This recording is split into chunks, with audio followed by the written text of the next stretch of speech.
ఒక చిన్న పిల్లవాడిని సింహం తినడానికి వచ్చినా తన తల్లి ఆ సింహం దగ్గర నిలబెట్టింది. అయినా ఆ సింహం ఆ పిల్లవాడిని తినలేకపోయింది, ఏ హాని చేయలేకపోయింది.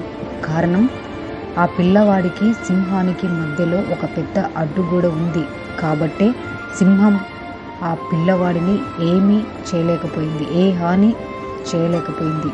అలాగే నీ జీవితంలో కూడా సింహం లాంటి మనుషులున్నా, శత్రువులున్నా, శ్రమలున్నా, నిందలున్నా, అప్పులున్నా, ఎలాంటి సమస్య ఉన్నా సరే నీకు ఎలాంటి హాని కలగకుండా అడ్డుగోడగా ఆయన నీ మధ్య ఉన్నాడు.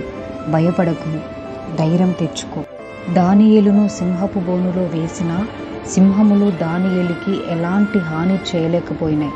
ఎందుకంటే సింహాల నోళ్లను మూసేటువంటి దేవుడు దానియేలు పక్షముగా నున్నాడు. అలాగే నీ పక్షముగా కూడా ఉండబోతున్నాడు. ధైర్యంగా ఉండు. నీ శత్రువు బలం అంతటి మీదను మీకు అధికారము అనుగ్రహించి ఉన్నాడు. ఏదియు మీకెంత మాత్రమును హాని చేయదు. ఆమేన్.